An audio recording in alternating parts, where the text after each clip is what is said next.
Welcome back to the rules of engagement. Before I get into analyzing game number 3 between Flash and Bly, let me remind you guys, if you missed any of our content, or even if you just have a day you're looking for a live stream, you can't quite find it, we have a lot of premium content for free in 1080p quality on our YouTube channel, youtube.com/official MLGSC2.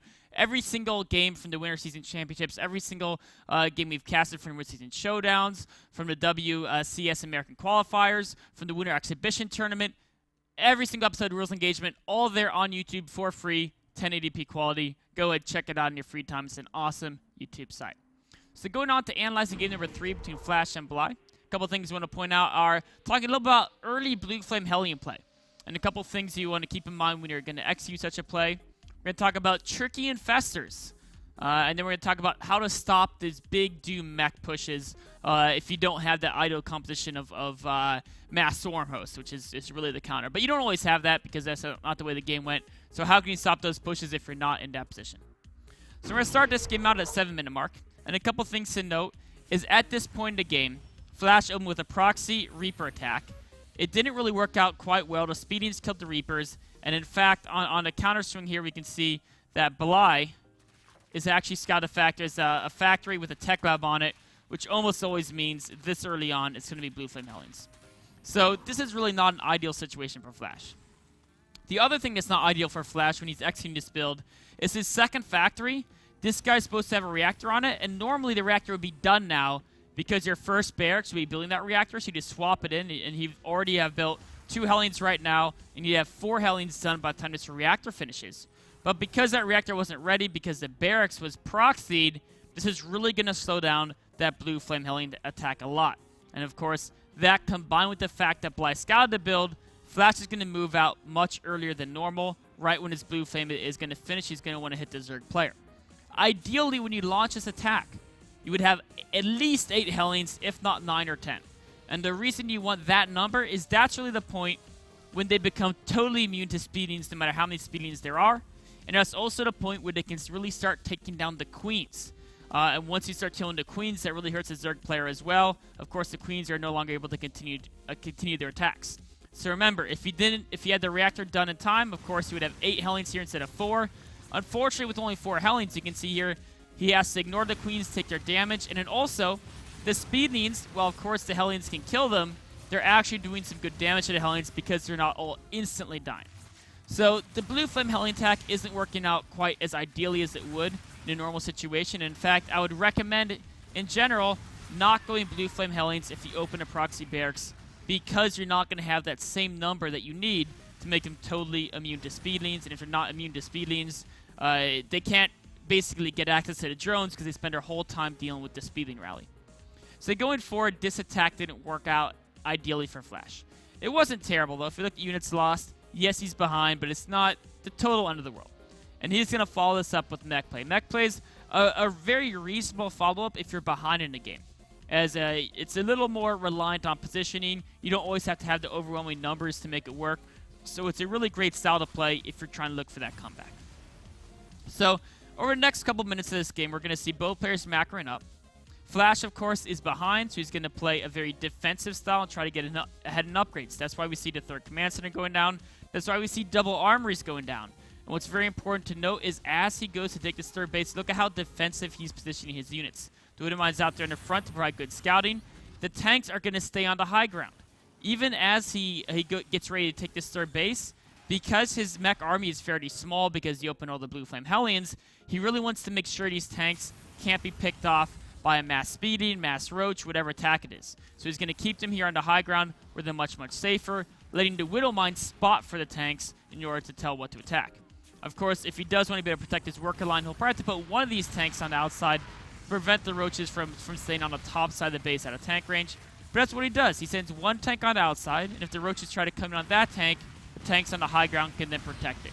So a great defense by Flash, establishing that 3rd base, and developing his mech play as he goes into the mid-game. Now, as a Zerg player, if you know the opponent's going mech, it's especially powerful to use Burrowed Infestor Harass. The reason why is because mech units are slower to react. They're not quite as effective at killing infested Terrans. Yes, siege tanks in siege mode are great against infested Terrans, But if you get behind your lines, rallying a single siege tank out or rallying a single Hellion out isn't as effective as a group of Marines with medevac. So going for a Burrowed Infestor play is a great option against a mech player if you know they're not going to have missile turrets. A lot of mech players, if they're feeling very comfortable, they'll build those missile turrets preemptively. But Flash, being behind in this game from the way the opening went, decided to cut those out because he spent so many minerals on the Hellions early in the game. And getting Burrowed Infestors is a great way to punish this play. Now, the key thing is when you're using these tricky Burrowed Infestors, the ideal time to send out those Infested Terrans to destroy your opponent's worker lines isn't right when they get there. If he sends Infested Terrans out right now, Flash can react, he can send his units back and clear it up. What you want to do is you want to wait till your opponent is distracted. The biggest distraction that can happen is, of course, during a major engagement. So you wait till they push out and commit themselves to an engagement, and then you go send those Infested Terrans to wreak havoc on their mineral lines. So, of course, Flash isn't going to push out until he gets closer to max, so he feels more confident in his upgrades. And until then, Bly is going to be extremely, extremely patient with these Infestors. But at some point, Flash is going to decide to push out, probably basically once he starts establishing that 4th base. And that's exactly when the Infestor play wants to occur. Not when he's moving out to the 4th base and still defensive, because he can still easily turn around and cover these burrows. But you want to wait till he's really committed to the push. He's already pushing out here, and as soon as he gets committed, right around now is exactly when you want to start throwing Infested Terran eggs out.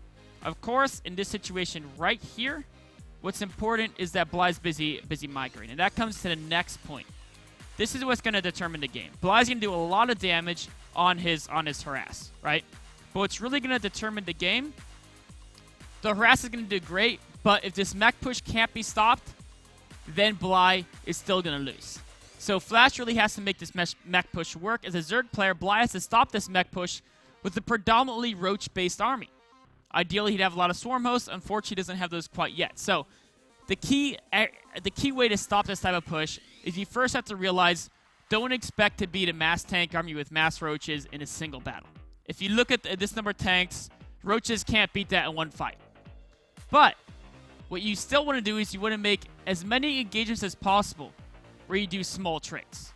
When you do a small trade, what you want to do is you look at your number of Roaches, you want to kill as many units as you can, and then once this number Roaches, you're going to have, you look at this number, and you add up the damage per second output of these Roaches. And you're going to say, okay, they're probably going to die very fast. The tanks are going to last a couple seconds. Can they kill a decent number of mech units in the next couple seconds?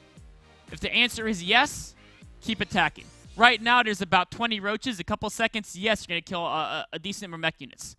Once that number gets lower and the answer becomes no, in a couple seconds they won't do that much, then retreat them because they're going to die without doing much. It's a very straightforward process. So you can see here, Bly comes in. He looks to engage. He picks off a couple mech units.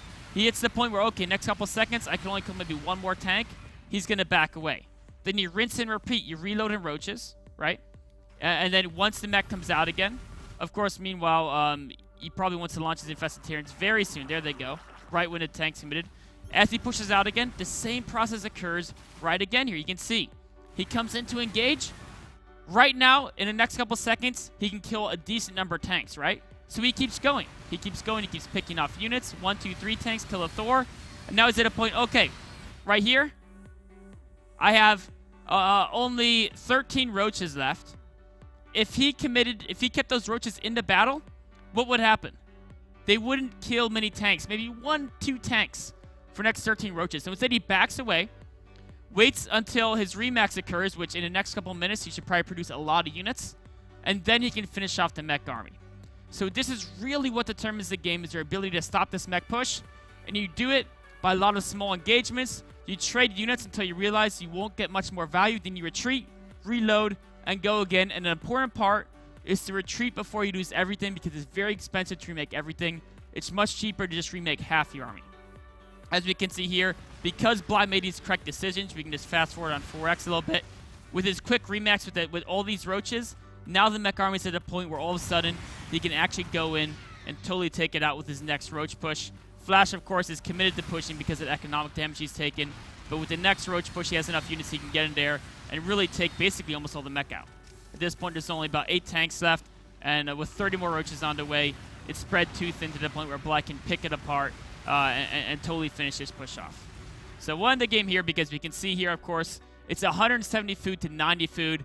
The key thing to win that game is you stop the mech push by a lot of small engagements, bleeding him dry while you replenish your forces faster than he can due to the slow productibility of mech units. So wraps up analysis of game number 3. Take a short break and be right on to game number 4.